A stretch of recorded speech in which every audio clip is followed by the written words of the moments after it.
Ahora sí.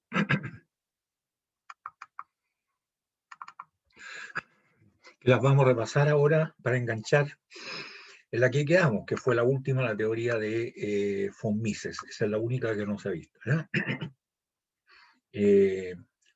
Lo que se desea acá es que ve cómo puede fallar un elemento, un órgano o máquina estructural, ¿ya? Tenemos que cuando un elemento estructural está sometido a un estado de esfuerzos combinados, varias cargas que están simultáneamente actuando, como es en la mayoría los elementos de máquina y estructurales, el esfuerzo de trabajo es producido por la combinación de esfuerzos simples, ¿eh? Como los que hemos visto nosotros: tracción, compresión, cisalle, torsión, ¿eh? Se produce, como generalmente ocurre en la realidad. Se determinan entonces los esfuerzos principales, pero en el punto más fuertemente solicitado. De manera que esa sería la parte más importante para aplicar las teorías de falla que vamos a ver a continuación, ¿eh?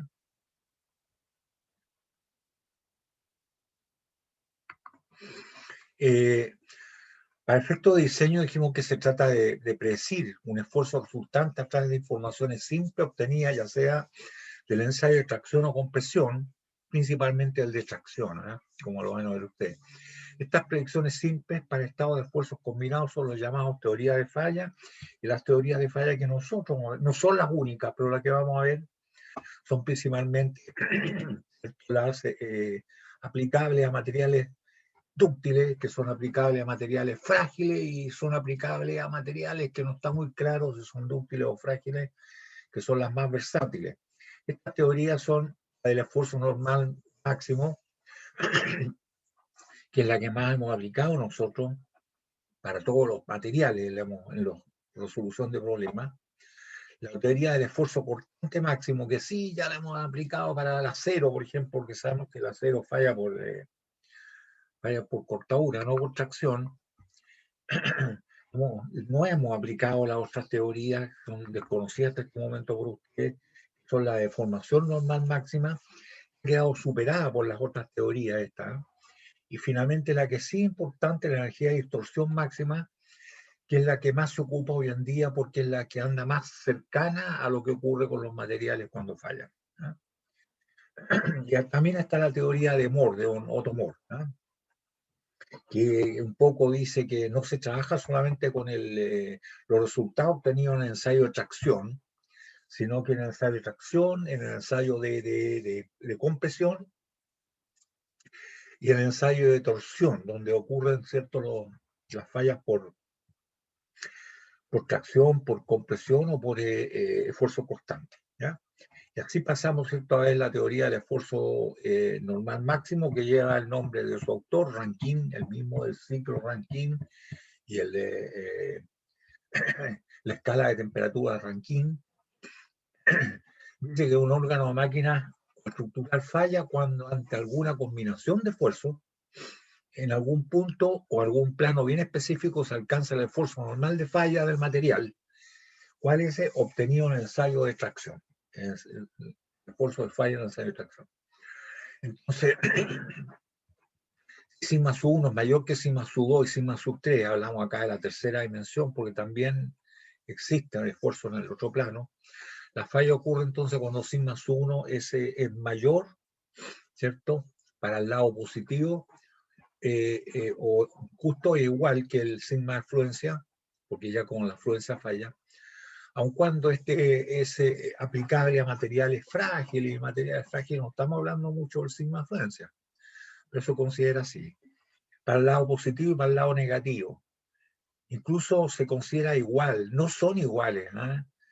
El sigma donde falla el material para el lado de tracción es más corto que en valor absoluto que lo que falla en compresión. Pero aquí se utilizan como que si fueran iguales, los mismos valores que conocemos del ensayo de tracción, tanto para tracción como para compresión, ¿ya?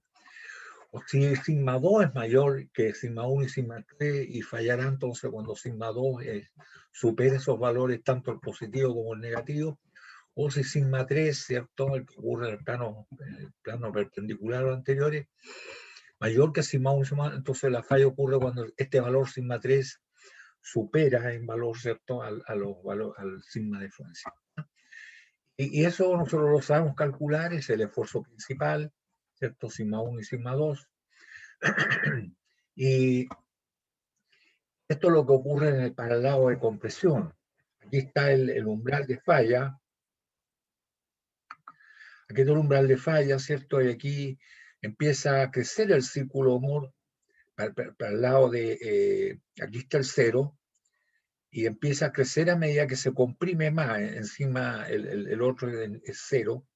¿Cierto? Empieza a crecer para el lado negativo y cuando alcanza el valor límite de la compresión, que es donde falla, donde fluye el material, hasta ahí no llega. Lo mismo ocurre para el lado de tracción, lógicamente para el lado derecho. Aquí está el 0, ¿cierto? Donde aquí está el sigma y para acá está el tau,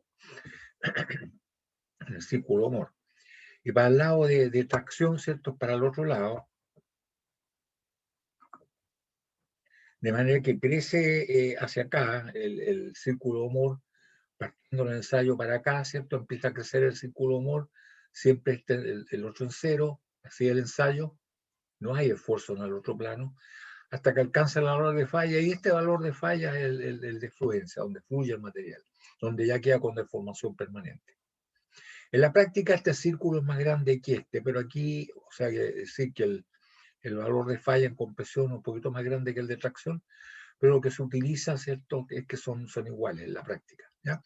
Este sería entonces lo que dice el señor Rankine, que mientras los esfuerzos combinados, porque esto es solamente el ensayo de compresión, esto es solamente el ensayo de tracción, pero cuando estamos en esfuerzos combinados, si nos movemos dentro de estos rangos, estos límites, no va a fallar el material, ¿ya? ¿Cierto? Y eso ocurre de esta manera.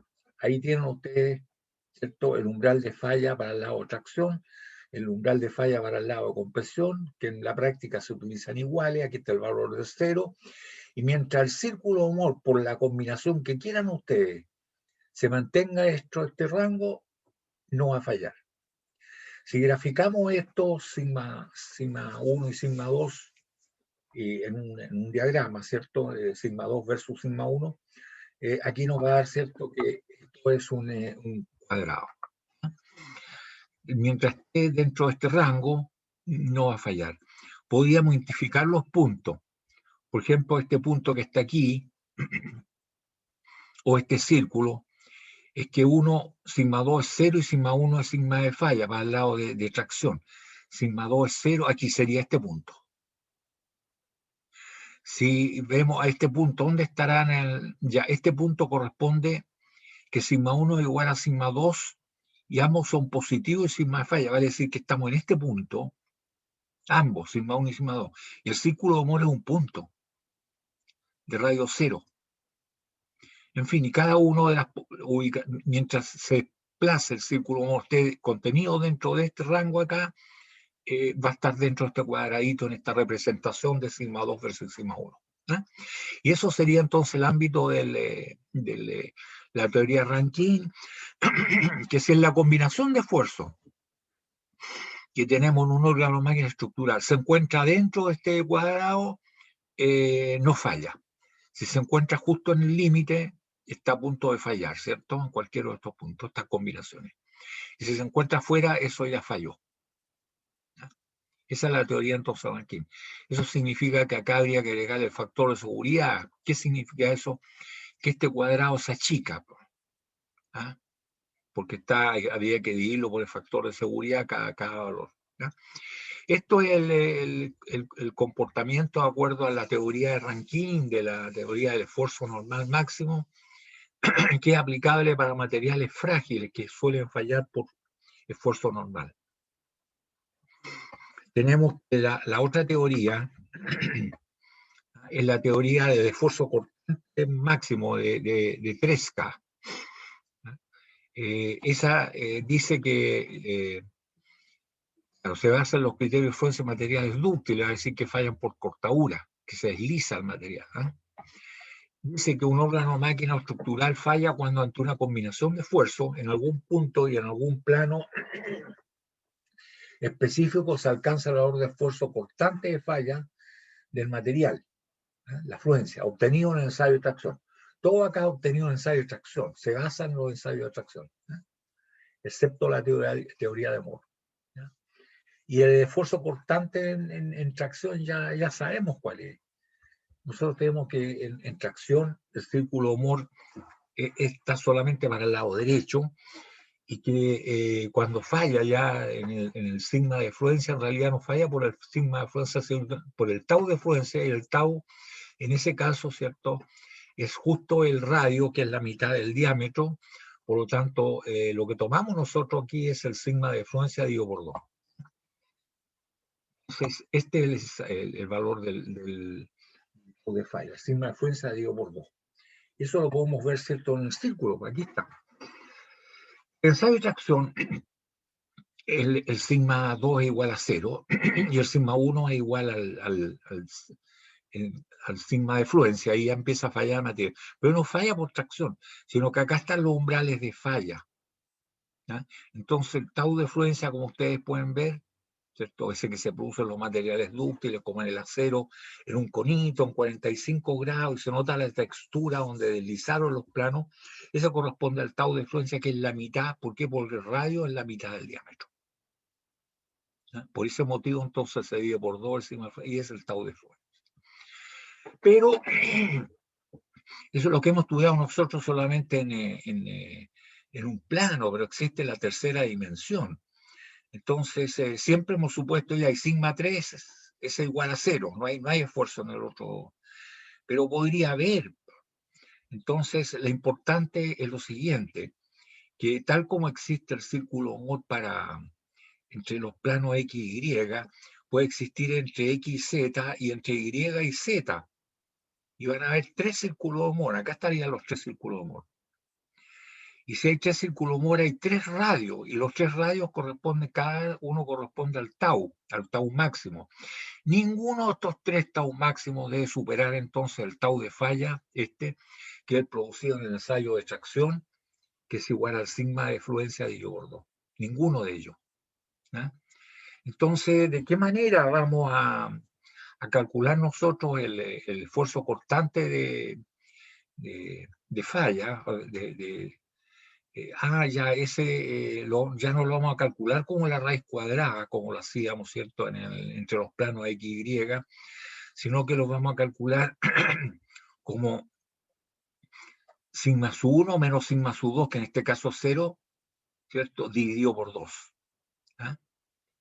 Y entonces siempre hacer sigma sub 1 menos sigma sub 2, dividido por 2. Sigma sub 1 menos sigma sub 3, dividido por 2. Y sigma sub 2 menos sigma sub 3, dividido por 2. Y así vamos a obtener los valores de los esfuerzos constantes producidos en cada uno de los 3 planos principales, y ninguno de ellos debe superar el esfuerzo de falla producido en el ensayo de tracción.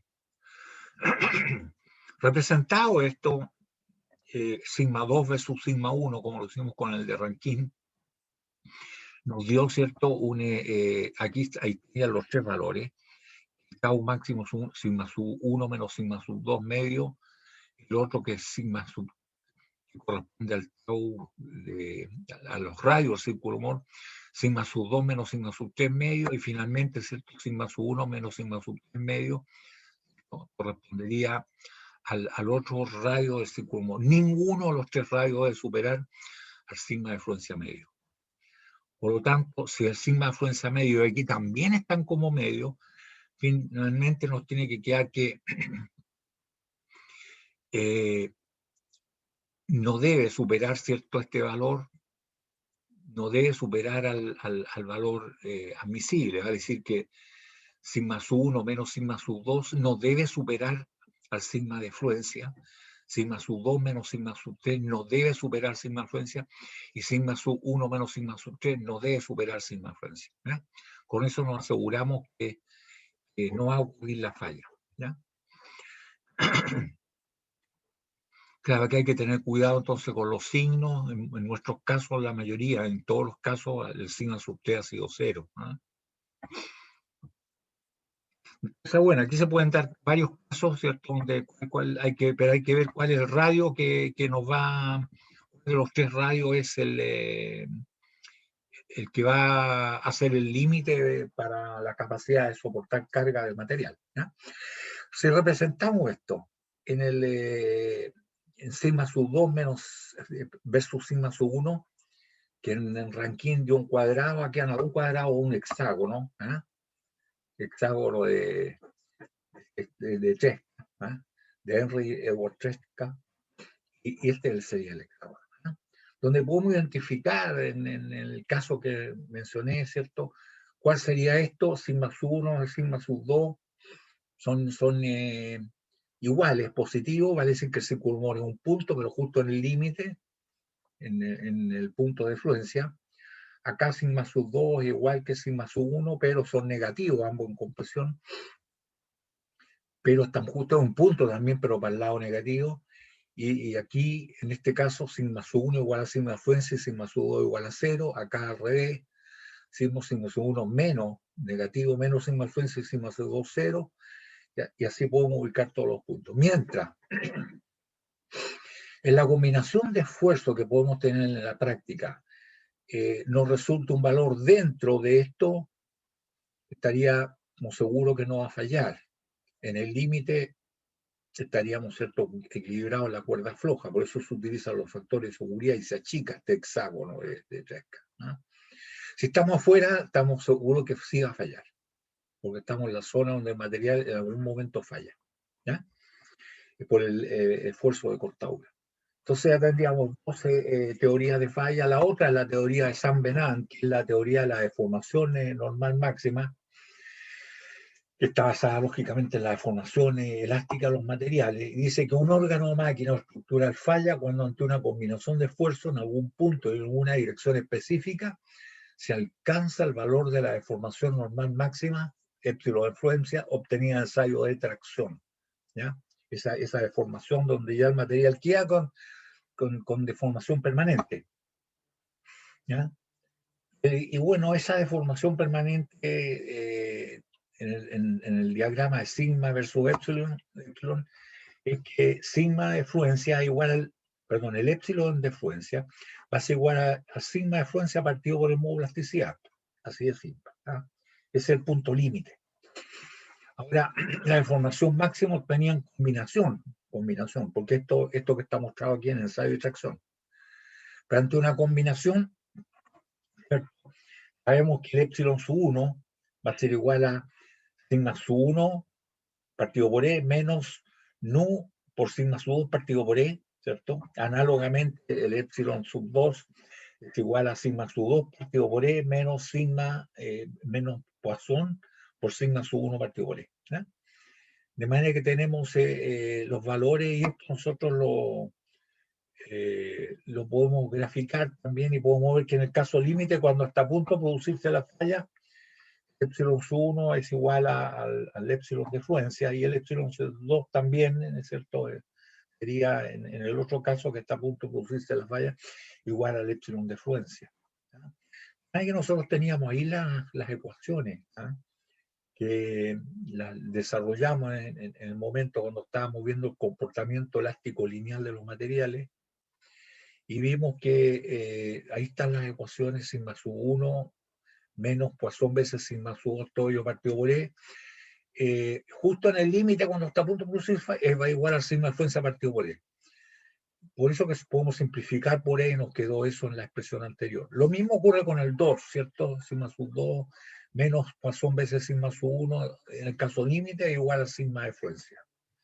Entonces ahora aquí nosotros nos damos cuenta de las pendientes aquí, ¿cierto? Que sigma sub 2 es igual a sigma sub 1 partido por Poisson menos sigma de fluencia partido por Poisson y sigma sub 2 es igual a Poisson sigma sub 1 más, ¿cierto?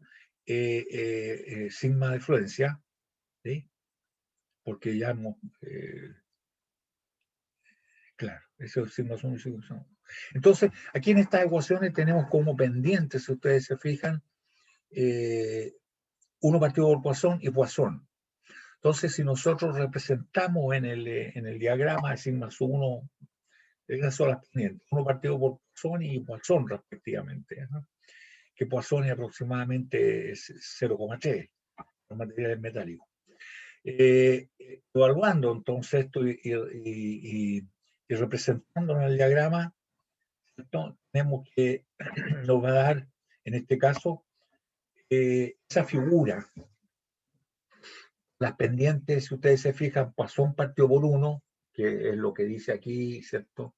La pendiente Poisson partido por 1, que sería esta, y la otra 1 partido por Poisson, ¿ya? Entonces nos resulta ese, es un rombo, ¿ya? Donde si nuestra combinación de esfuerzo hace que esté dentro de ese rombo, no va a fallar.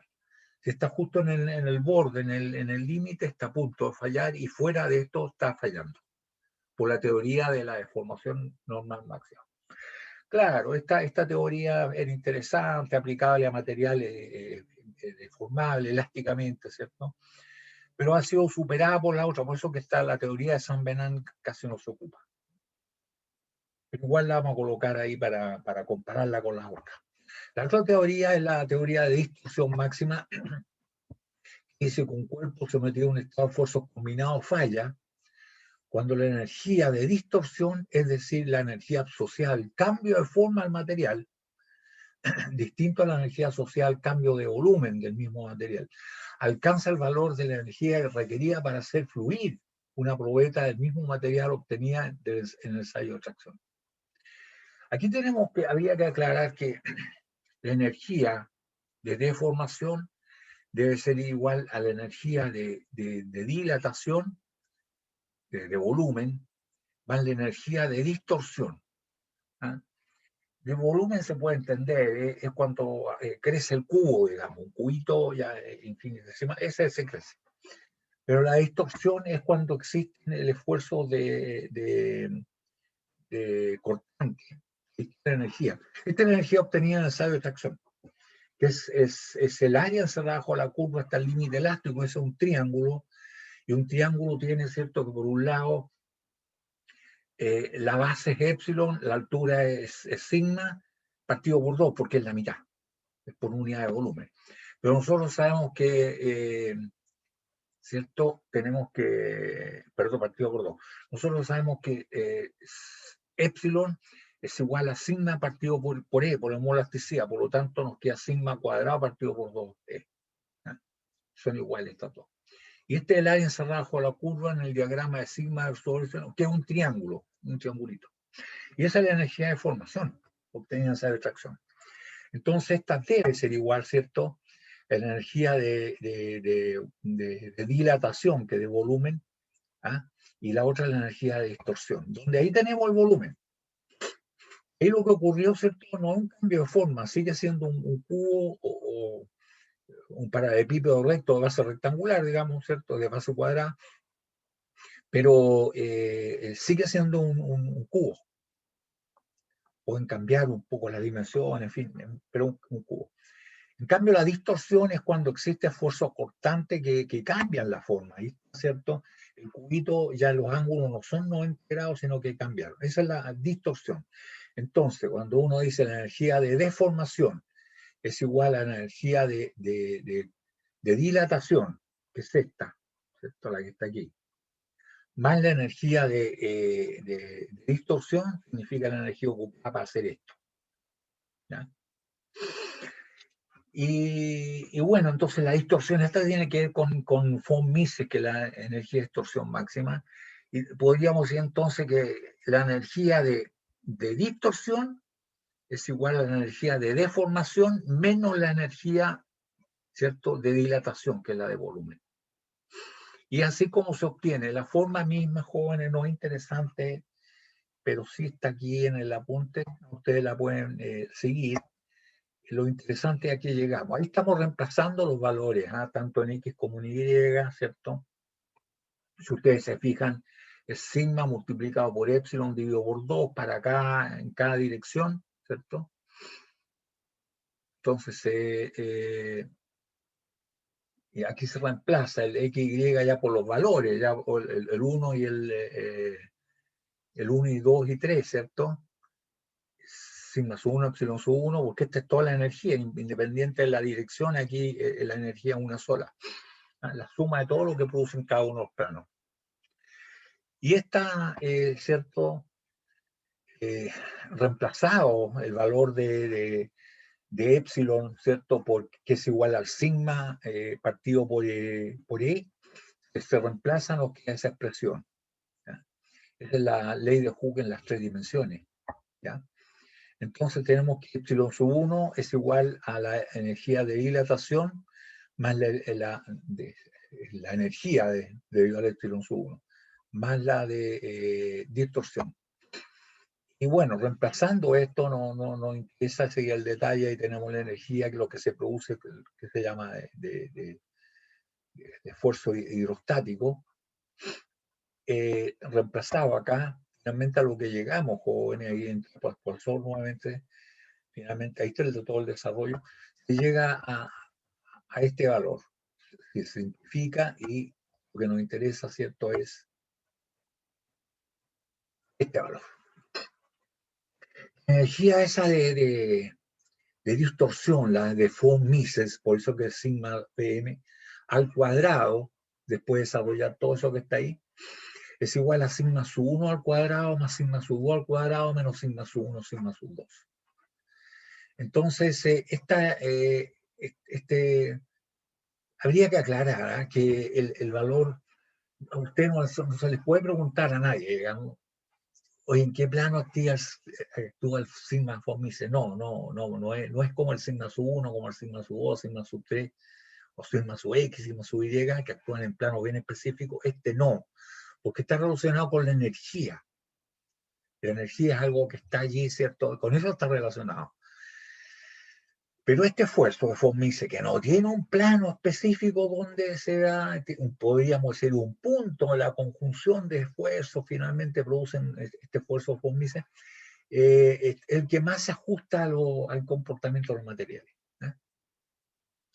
Entonces, si ustedes se fijan en cada una de las teorías de falla, ¿qué es lo que hay que calcular? Hay que calcular los esfuerzos principales, en todas. ¿Eh? En todas. Si nosotros hacemos una recapitulación, ahí, ¿cierto? En este caso, perdón, si graficamos sigma sub 2, tal como aparece aquí, versus sigma sub 1, como lo hemos hecho en los casos anteriores, aquí nos resulta, de acuerdo a esta ecuación, nos resulta una elipse inclinada en 45 grados, porque se utiliza la misma escala, ¿ya? Donde pasa por estos puntos, ¿no?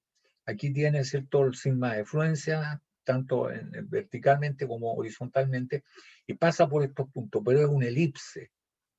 ¿Ah?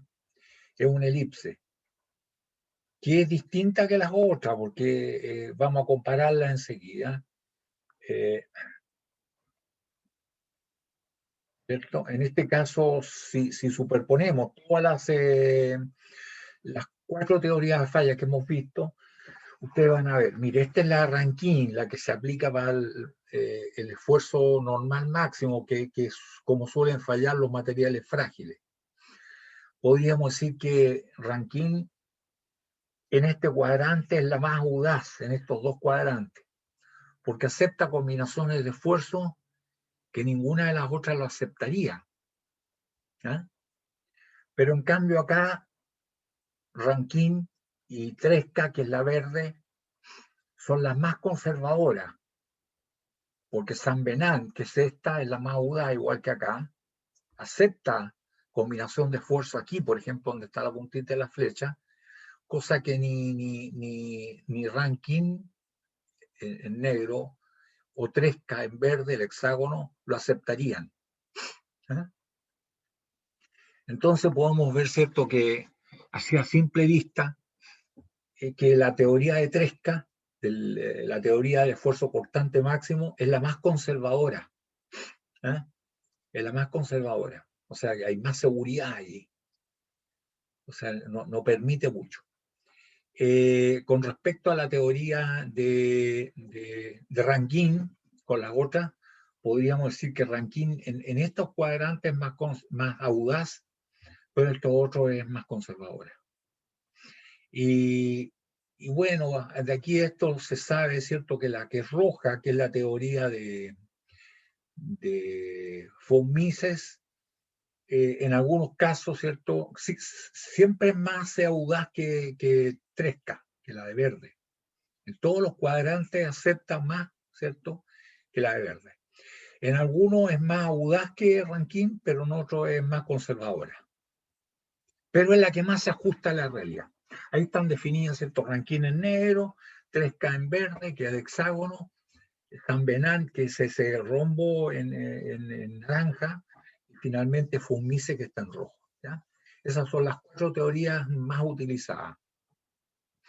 Existe otra teoría que es la de Don Otto Moore, pero esa se basa ya en ensayos, porque si ustedes se fijan, todas estas teorías se basan solamente en los valores obtenidos en el ensayo de extracción, ya sea para material dúctil o frágil, pero en el ensayo de extracción. Pero en cambio la de Moore se basa en los 3 ensayos. La teoría de Moore es aplicable a materiales frágiles principalmente, pero se dice que esta teoría sugerida por Don Otto Moore para predecir el efecto de un estado de esfuerzo plano en un material frágil, cuando se conocen los datos de distintos ensayos efectuados a material de extracción, compresión y torsión. Entonces, lo que él dice, claro, se han realizado los ensayos, compresión, tracción, ¿cierto? Y también cortadura. Sigma último es la resistencia A, el último, el valor, y lo mismo en tracción que en compresión. Entonces, que se supone que también se efectuó un ensayo de torsión y que se conoce el tau último, que es la resistencia, los gringos le llaman el último. Tenemos que ahí estaría. Esta resumida. Fíjense que aquí tenemos el círculo Moore en tracción, además que este fue el valor donde falló, aquí cierto sigma 1, este en compresión, que sabemos que es un poquito más grande, y acá está el valor en cortadura. Entonces lo que hace Don Otto Moore es llegar a iterar una línea, ¿cierto?, que es tangente a los 3 círculos, y dice, mientras la combinación de esfuerzos se produzca dentro de esto, no va a fallar el material. Si se produce fuera de esto, estaría fallando. Aquí están los umbrales de falla.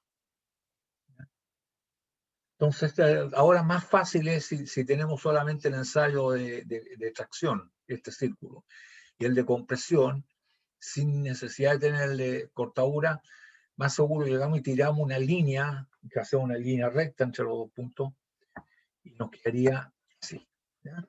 Ahí está el ensayo de tracción, si se fijan. Acá está el ensayo de compresión, y ahí se tira una línea. Ya, mientras esté dentro de esta línea, la combinación de esfuerzo que uno tenga, no va a fallar. Pero si está fuera de esto, va a fallar. ¿Ya? Esto sería la teoría de Don Otto Moore. Bueno, cada teoría tiene sus ventajas, desventajas más cercanas a la realidad, menos cercanas, en fin. Cuando es evidentemente frágil el material, funciona muy bien la teoría de Rankine. Si el material es eminentemente dúctil, también falla, anda muy bien la teoría de 3K. Pero en todo ese amplio rango de materiales donde no se sabe bien si teoría es un material ducto, un material frágil, estas teorías no andan tan bien. En cambio, la de von Mises anda bien para el amplio espectro de materiales. Esa es la gran ventaja que tiene. Por eso es utilizada en los paquetes computacionales, por eso en los programas de dibujo incluso, cuando uno dibuja, diseña piezas, viene aplicada, ¿cierto?, la teoría de von Mises. Estas serían las teorías, y en resumen podríamos decir de las teorías ya vistas, ¿cierto? La teoría de Rankine del esfuerzo normal máximo dice que el sigma de trabajo, ¿cierto?, que es igual a sigma sub 1, sigma sub 2, sigma sub 3, el cual tiene que ser menor que el sigma de influencia partido por el factor de seguridad. Menor o igual, o igual, partido por el factor de seguridad. La otra teoría, ¿cierto?, del esfuerzo cortante máximo, la de 3K, dice que el esfuerzo del tau de trabajo, que es igual a sigma sub 1 menos sigma sub 2 medio, o sigma sub 2 menos sigma sub 3 medio, o sigma sub 1 menos sub 3 medio, debe ser menor o igual, ¿cierto? Menor o igual al sigma de fluencia partido por 2 veces, ¿cierto? El factor de seguridad. ¿Por qué 2? Porque el sigma de fluencia partido por 2 es el tau de fluencia. ¿Eh? Lo mismo que esto es el radio del círculo de Moore entre 1 y 2. Bueno, análogamente lo mismo ocurre, ¿cierto? El tau de trabajo sub 2, ¿cierto? Sigma sub 1 menos sigma sub 3 medio es el menor o igual que el sigma de fluencia partido por 2 factor de seguridad. Y finalmente el tau de trabajo sub 3 debe ser igual al que es el radio del círculo Moore, que es sigma sub 2 menos sigma sub 3 medio, debe ser menor o igual que el sigma de fluencia partido por 2 veces el factor de seguridad. ¿Eh? La teoría de formación normal máxima, no, aquí ya no están los sigmas solamente, sino que están, nos aparece Poisson. Eso nos dice que sigma sub 1 menos Poisson veces sigma sub 2 debe ser menor o igual que sigma de influencia partido del factor de seguridad. Sigma sub 2 menos Poisson veces sigma sub 1 debe ser menor o igual que el sigma de influencia partido del factor de seguridad. Y finalmente la teoría de la energía de distorsión máxima nos dice que el sigma de von Mises, ¿cierto?, debe ser, que es igual a la raíz cuadrada de sigma sub 1 al cuadrado más sigma sub 2 al cuadrado menos sigma sub 1 sigma sub 2, que es la cantidad de energía, ¿cierto? Recuerden bien, debe ser menor o igual que el sigma de influencia partido por el factor de seguridad. Ahí tenían en resumen las 4 teorías de falla más importantes, que si ustedes se fijan, ¿qué hay que determinar? Solamente los esfuerzos principales. ¿Ah? Nada más que los esfuerzos principales. ¿Ya? Conocido eso, ya podemos hacer un problema y por favor, si existe alguna consulta, alguna duda, pasé un poco rápido la primera parte porque ya lo habíamos visto, lo que quedó justo para pasar era la teoría de von Mises, que era la última. ¿Alguna consulta, jóvenes?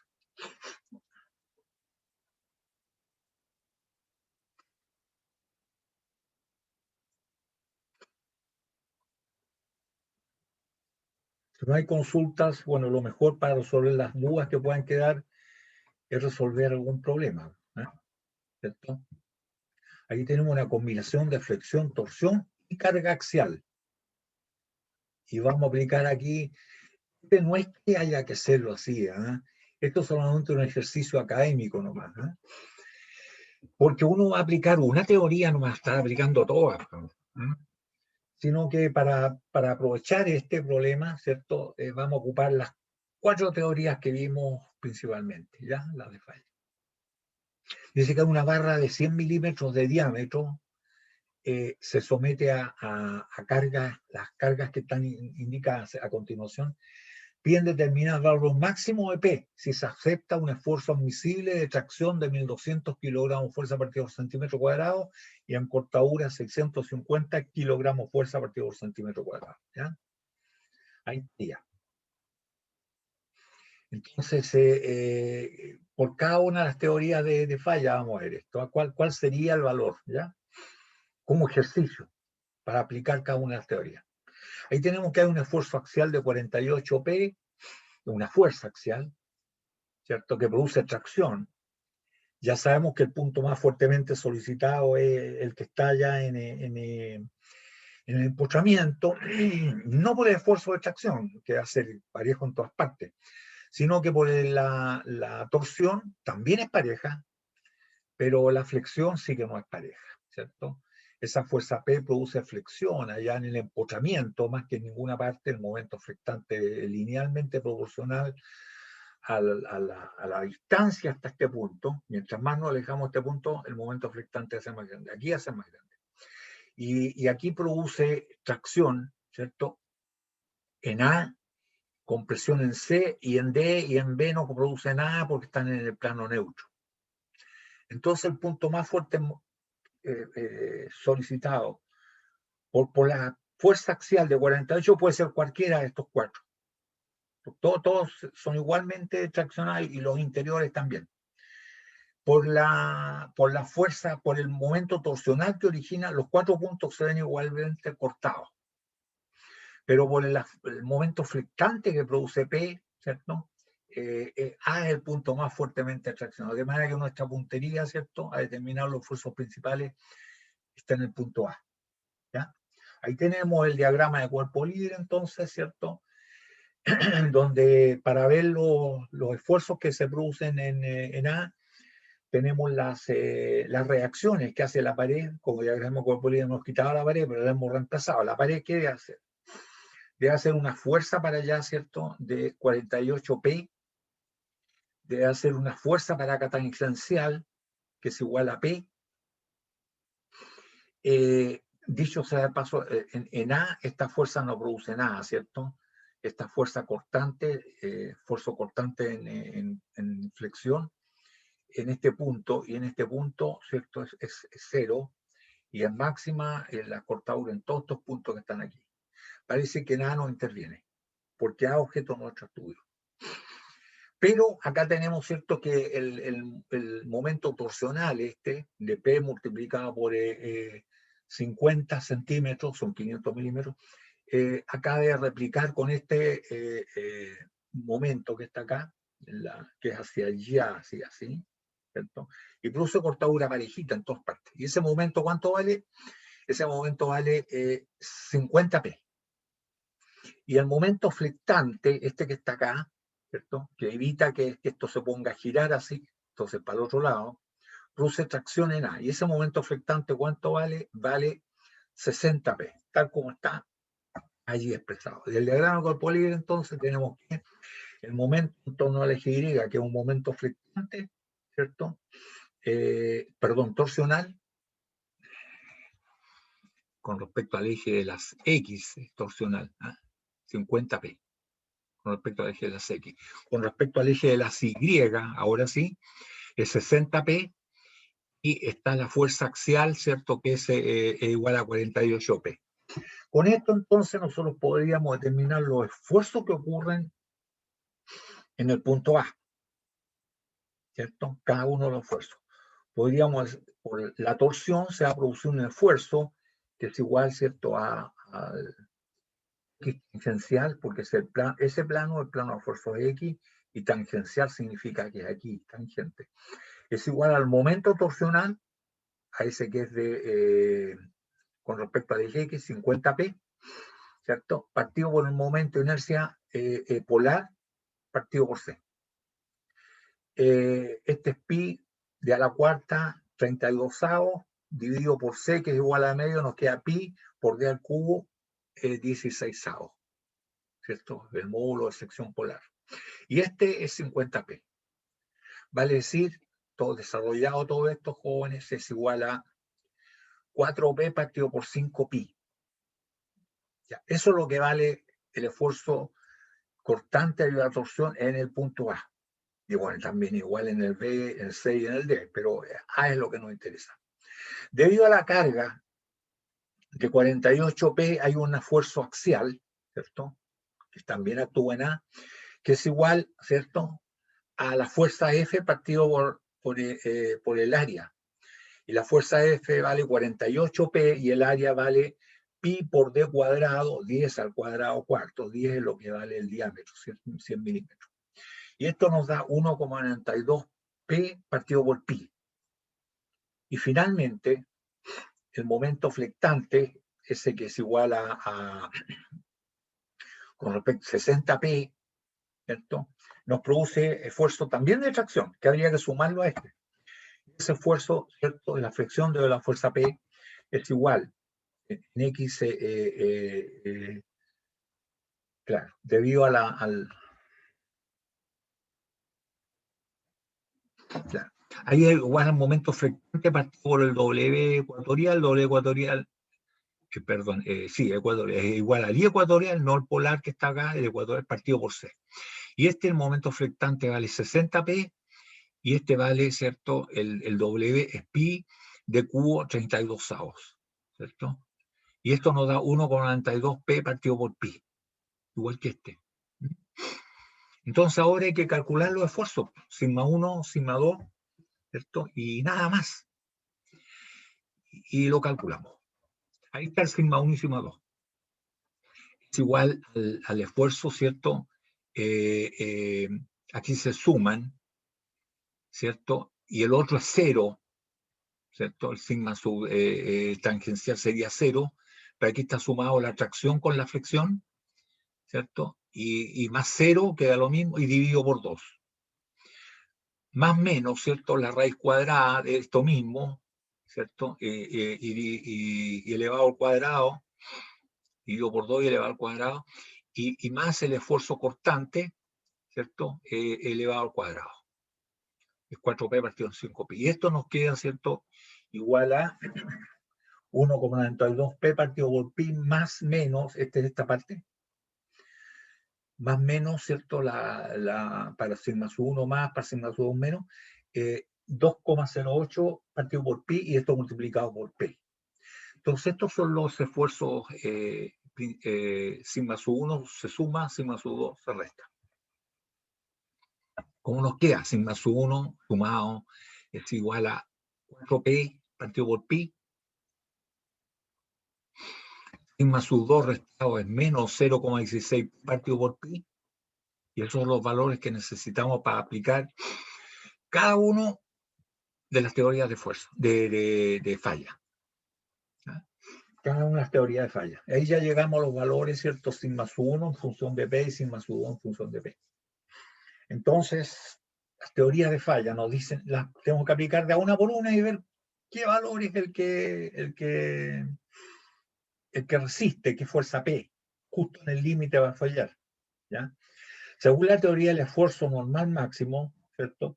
Dice que sigma sub 1 es igual a 4p partido por pi, debe ser igual a 1200, porque dice que eso es lo que aguanta en tracción. Dice ahí, ¿ah? Misil en tracción 1200 y en cortura 650. Entonces tenemos que aplicar estos valores acá. Entonces diríamos si ¿cierto? Ahí está ya.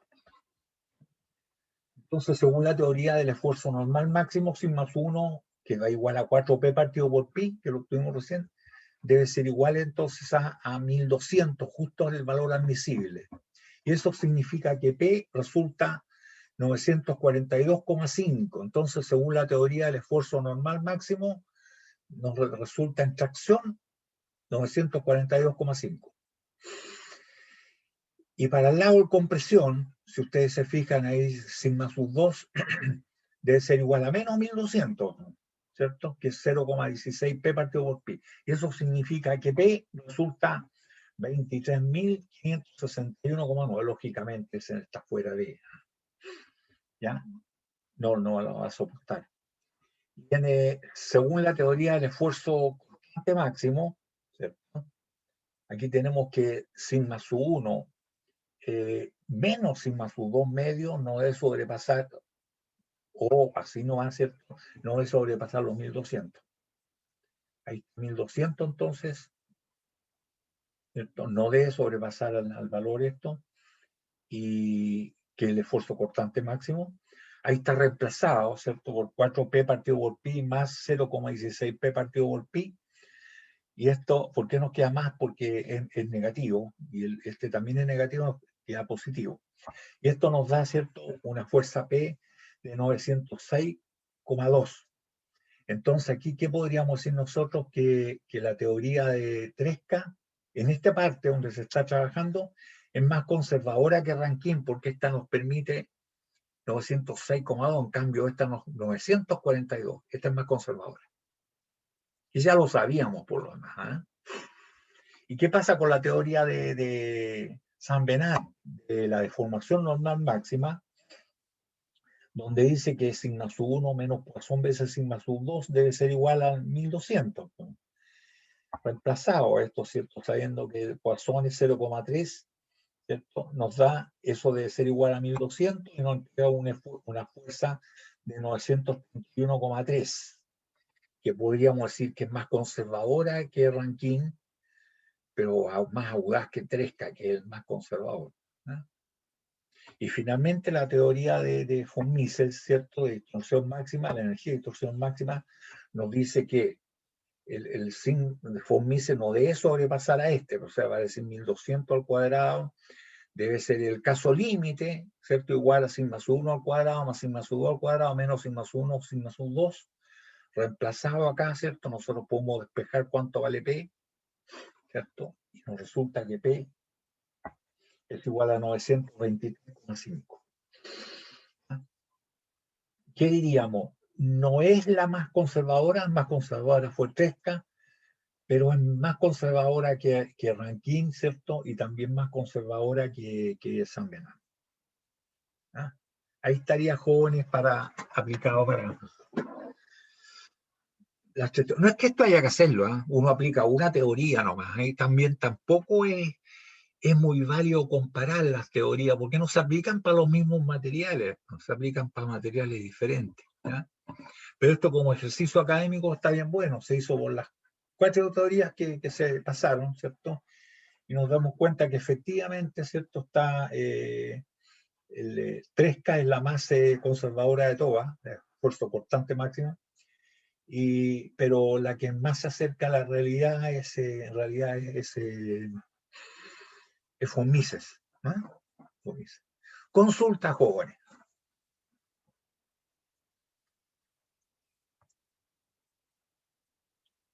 ¿Alguna consulta?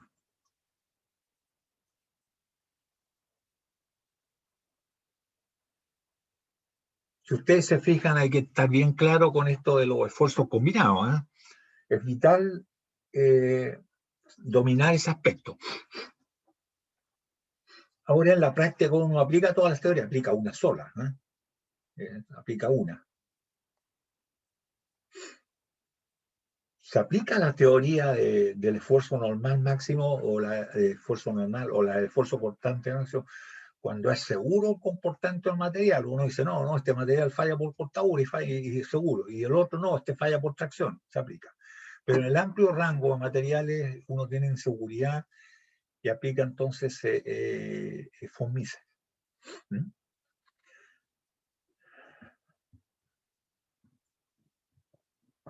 Consulta, jóvenes. Profe, ¿puede poner el diagrama de cuerpo libre, por favor? Sí. ¿Está?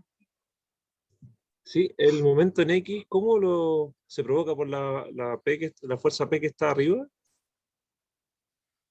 A ver, Sí. el momento en torno al eje X, ese es un momento torsional. Acuérdate que cuando el vector momento, porque eso está representado esquemáticamente, ¿cierto? Aquí tendrías que tomar el tornillo, ¿cierto? Rosca derecha. Un tornillo rosca derecha gira así, ¿cierto? Estaría saliendo para allá, ¿ves? ¿Está bien? Pero estaría axial. Y axial es torsión, ¿ya? ¿Cómo lo produce? No lo produce la fuerza P solamente, sino que la fuerza P separado, ¿cierto? Por 500 milímetros, 50 centímetros. Por lo tanto, el momento en torno al eje X, el que produce cortadura en todos estos puntos, es producido porque aquí esta fuerza, ¿cierto? Hace un momento que es 50P. Por lo tanto, la pared responde con un momento así de 50P. ¿Cierto? Y este momento 50P produce cortadura en A, en B, en C y en D y en todos los puntos de la periferia del mismo módulo. ¿Cierto? Ah, ya. Y el Sí, que nos sí. interesa en A. Ese momento que vectorialmente es axial con la barra, produce torsión, es cortadura. En cambio, este otro momento, también producido por la fuerza P, porque esta fuerza P, con esta otra fuerza que también es igual a P, ¿cierto? Harían que el cuerpo girara en torno al eje de la Y, ¿cierto? Por lo tanto, ¿qué es lo que hace la pared? Responde al otro lado, con este momento que está representado aquí. ¿Cuánto vale? Vale P multiplicado por 60, ¿sí? Este otro momento. Pero vectorialmente, este momento, ¿cierto? Sería un momento así, por el eje de la Y para abajo, produce tracción en A, y compresión en C, y nada en B y en C, ¿cierto? Nada. Y ese momento vectorialmente es perpendicular al elemento. Cuando el momento es perpendicular al elemento es flexión. Entonces, así es para distinguir lo que produce cortaduras. La torsión produce cortaduras, la flexión produce tracción y compresión. ¿Eh? ¿Estaría aclarado o todavía hay duda? Sí, profe. Gracias. Ya, ok. ¿Alguna otra consulta, jóvenes, que salgan inmediatamente de las dudas?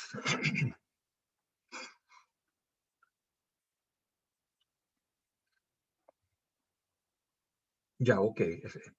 Espero que todo haya quedado tan claro como parece, ¿no? ¿Cierto? Ya. Y hemos probado, ¿cierto? Con todas las... Primero terminamos los esfuerzos sigma 1, sigma 2, que es lo que interesa, y ya es cuestión de empezar a aplicar una teoría de falla. Y eso fue lo que hicimos. ¿Ya? Profe, y en la práctica, ¿cómo se discrimina qué teoría usar? Por eso cuando uno tiene inseguridad es von Mises. Eso es lo que decía, cuando uno tiene seguridad, no, si este material falla por cortadura, es material dúctil y falla por cortadura. ¿Ya? El acero le ocurre así. ¿Eh? Cuando Ah, uno ok. tiene seguridad, no esta extracción, por ejemplo, no va a aplicar von Mises algo frágil a la fundición gris, por ejemplo, no, pues se falla por tracción. El hormigón falla por tracción. ¿Eh? Pero los otros materiales queda uno en la duda, ¿qué es lo que es esto? ¿Esto es dúctil o es frágil? Incluso si ustedes se fijan en el ensayo de tracción, queda claro cómo falla en tracción el acero.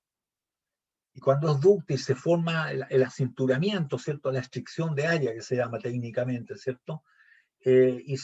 Una vez que falla, se produce un conito con textura sedosa. Entonces, esa deformación, la estricción grande, la falla en 45 grados formando un cono, y de textura sedosa, uno dice que falla por cortadura. Entonces, este material, si ustedes se fijan en ese conito, en el centro hay algo que falló por tracción, de textura granular, ¿eh? En el centro, un circulito que queda. ¿Eh? Pero la mayor parte falla haciendo un cono en 45 grados, textura sedosa. Entonces usted dice, no, este es un material dúctil y falló por cortadura. ¿Ya? En cambio, si usted hace lo mismo con la fundición gris, no se forma la estricción de área, no se forma el cono, ¿cierto?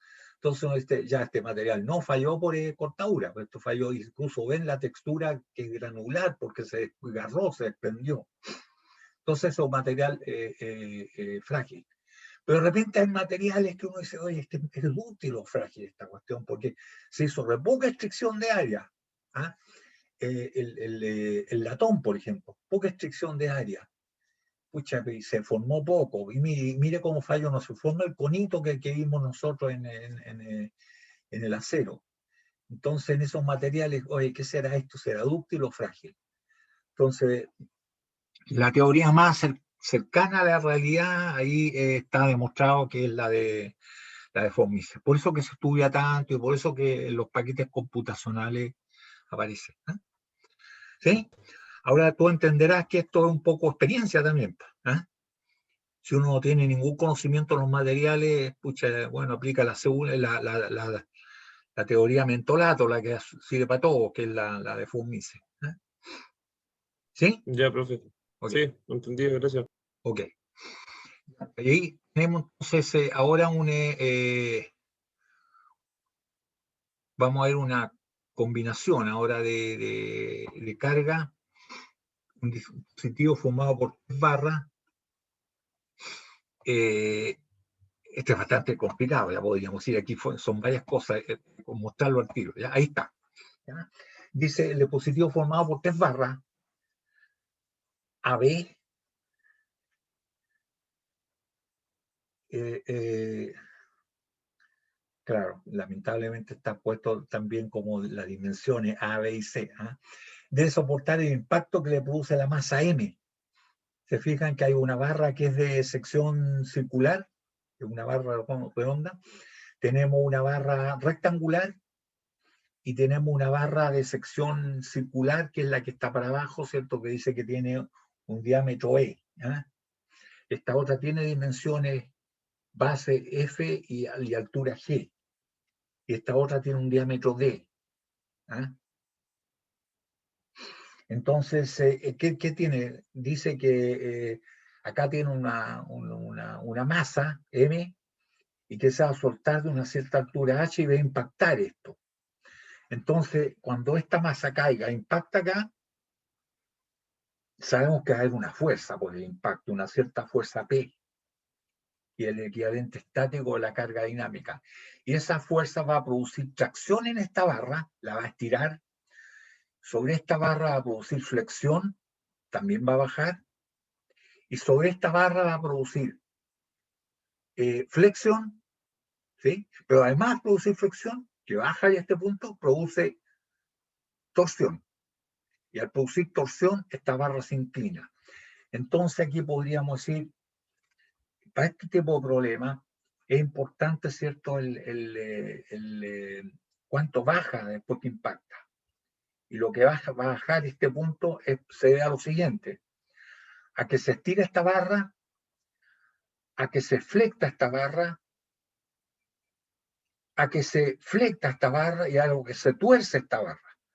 Porque el hecho que esta barra se tuerza, esta sin bajar se inclina. Entonces esta barra, por un lado, se inclina, ¿cierto? Porque gira aquí, y por otro lado se flecta, ¿ya? Entonces lo que dice que en este caso, después de ser liberada la masa M, impacta en la base, esa, ¿cierto? Y las tres barras son de acero a 42-27 estructuras soldables y tienen las dimensiones señaladas. Determina el factor de seguridad con que trabaja la barra A, esa es la barra esta que está aquí, según dice la teoría de falla de von Mises.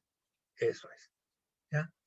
Tenemos entonces que se lanza la masa, impacta allá abajo, produce tracción en la barra, ¿cierto?, que es vertical, produce flexión en la barra rectangular, y además de flexión, ¿cierto?, gira esta porque se tuerce la barra de sección circular, horizontal esta, que además se flecta.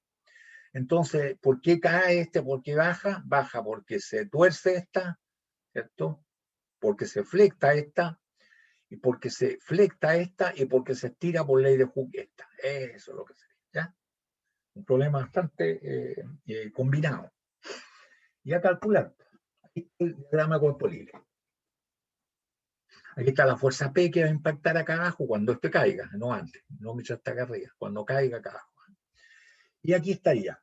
Lo que tenemos acá, ¿cierto? Hay un momento, ¿cierto?, que es un momento flectante, porque vectorialmente está en este perpendicular al elemento.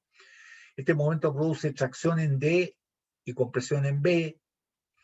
Está el otro momento, que es un momento torsional, porque esto hace un momento así. Acá tiene un momento contrario, que es coaxial con el elemento, por lo tanto el momento en X es un momento torsional, y momento torsional produce la misma cortadura en A, en B, en C y en D. Hasta este momento, ¿cierto?, el punto más fuertemente solicitado es D, en tracción, y hay una fuerza cortante que es igual a P, ¿cierto?, que es para arriba, pero en el punto que nos interesa D no actúa, porque en D y en B es cero, y es máxima en A, en C y en todos estos puntos que están aquí, debido a la fuerza, el esfuerzo cortante en flexión, ¿ya?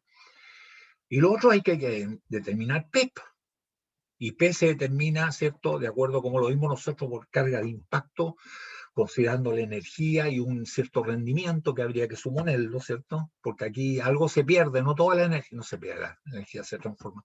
¿Y se transforma en qué? En ruido, en deformación local, en aumento de la temperatura, en calentamiento, en fin. Eso no se aprovecha para el fenómeno de la deformación, ¿ya? Ahí tenemos joven. Entonces se determina, ¿cierto? Lo que nos interesa es delta. ¿Cuánto vale delta? ¿Ah? Porque eso es lo que interviene en el impacto. Y ahí está representado lo que ocurre. Fíjense bien. Esta barra se flecta, pero entonces este punto bajó. Ya bajó, ¿cierto?, por lo que se flectó. Pero después se flecta esta. Perdón, se flecta, pero además se tuerce. Cuando se tuerce, aquí está en recto esto, ¿cierto? O sea, ya bajó este punto porque se flectó, vuelve a bajar porque se torció esta, Después esta se flecta, ahí está la deflexión de la barra B, y esta otra se estira. Ahí está lo que se estiró. Entonces serían, ¿cierto? Por cuatro motivos por el cual baja la fuerza P. Aquí hay uno, se flecta la barra esta. Aquí hay dos, se tuerce esta barra. Aquí hay tres, se flecta esta rectangular. Y aquí está el 4, se estira esta. Ahí están. Entonces hay que calcular cada uno de los delta 1, delta 2, delta 3, delta 4, para saber cuánto vale delta. Y eso es el que se mete en la fórmula de la energía. Y ahí tendríamos, el delta igual a delta 1 más delta 2 más delta 3 más delta 4. Están aquí mismo acotados para que se pueda distinguir bien. ¿Sí? Ahí está. Esto es delta 1, ¿cierto? Lo que bajó, y después que bajó está el delta 2, ¿cierto? Que se torció esta, por lo tanto baja. El delta 3 es lo que se flecta esto, y el delta 4 es lo que se estira esta barra. Y lo vamos a calcular cada uno. Diríamos que uno dice por deflexión, que es la primera que está, deflexión de A. Delta 2, torsión de A. Delta 3, deflexión de B. Delta 4, porque se estira el alargamiento de C, la barra C. Ahí están todas. Y hay que calcularla en función de P. ¿Cierto? Delta 1, flexión, P, ¿cierto? Una viga que está empotrada en voladizo, sería esto, ¿cierto? Sería P por A al cubo partido por 3, E y su A. El IE ecuatorial, ¿cierto? Delta 2. Delta 2 debido a la torsión. El ángulo que gira en radianes esta barra, multiplicado por el largo de B, es lo que baja aquí, en este punto.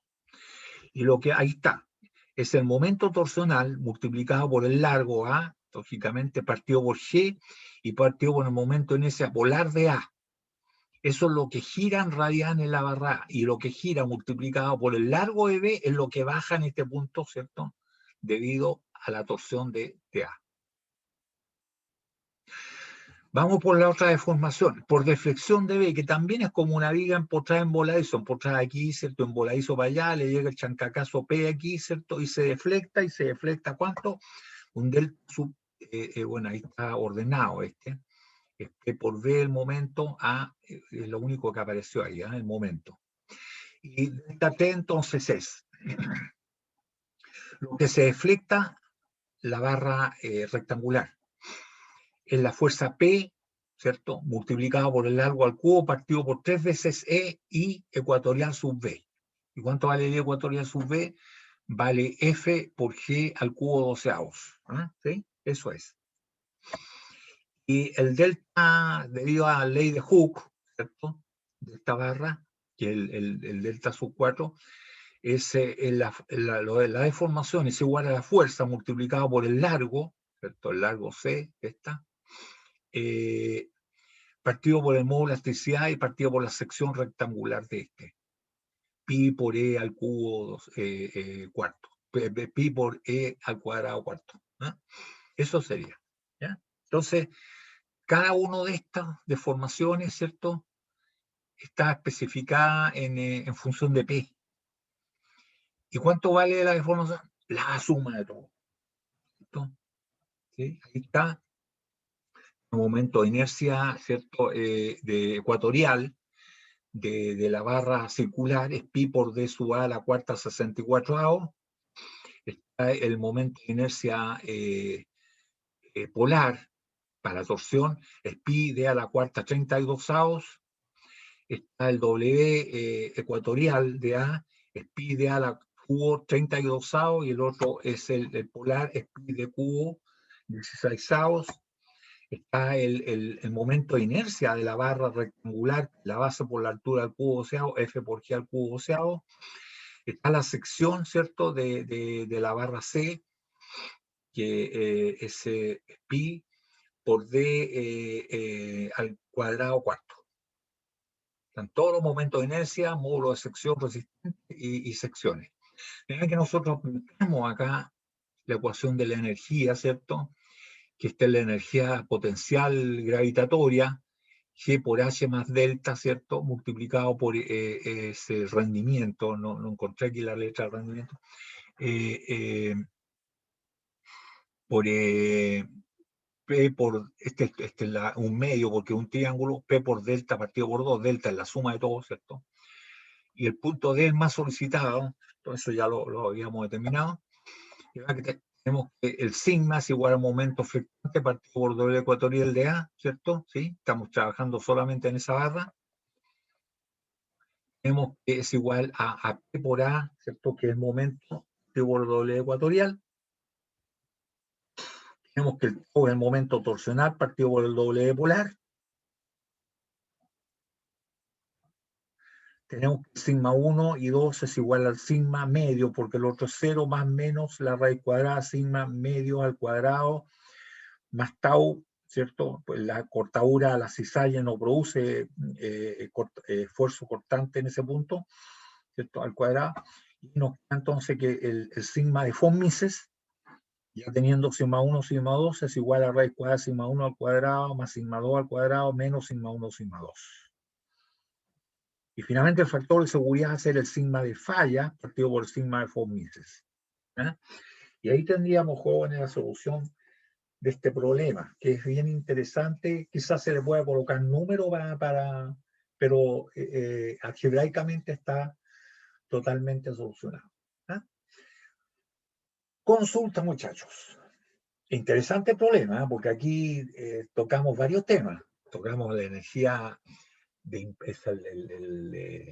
primero impacto, impacto, carga de impacto, y después de impacto tenemos que, si ustedes se fijan, el viene completo, porque hay una barra que es la de sección circular que sufrió flexión, pero además torsión. Está la otra barra de sección rectangular que sufrió solamente flexión. Es cierto que el comienzo donde está empotrado sufrió un giro, ¿ya? Sí, pero lo que sufrió la barra fue flexión. Y está finalmente la barra vertical que sufrió por ley de Hooke, que se estiró.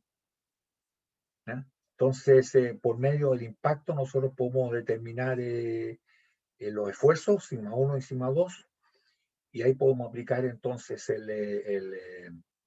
la teoría de von Mises, ¿cierto? Y podemos determinar el factor de seguridad. Consultas.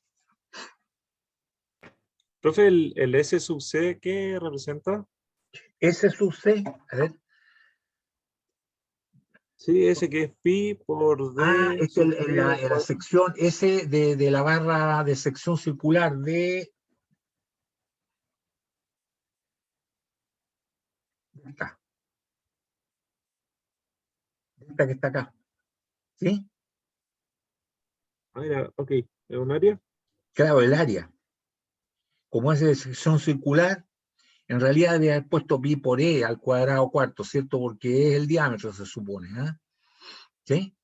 Pero es el diámetro de Ya, esta. Ahí están ok. calculados cada uno, ¿cierto? Está de esta no el diámetro, de esta está calculado el momento de inercia polar y el momento de inercia ecuatorial. Polar para la torsión y ecuatorial para la flexión. De esta solamente el momento de inercia ecuatorial, ¿te fijas? Y de esta la sección. Si ahí vamos, ahí está calculado. Este es el momento de inercia de la, ¿cierto? Ecuatorial de la barra redonda, la primera, la grande donde estamos calculando el esfuerzo. Pide a la cuarta 64avo y la otra, este es el momento de inercia polar, que pide a la cuarta, pero 32avo. Acá están los módulos de sección resistente. Esta corresponde a esta, el ecuatorial, 32avo, y esta 16avo corresponde al polar de esta.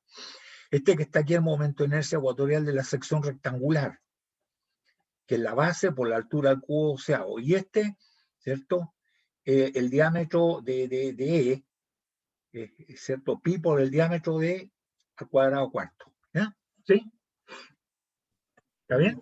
Ya, ok. Sí, sí. Gracias. ¿Alguna otra consulta, jóvenes? Ya, llegamos hasta ahí entonces por ahora, ya estamos terminando casi, nos queda algún otro ejercicio de esto de, de teoría de falla. ¿cierto?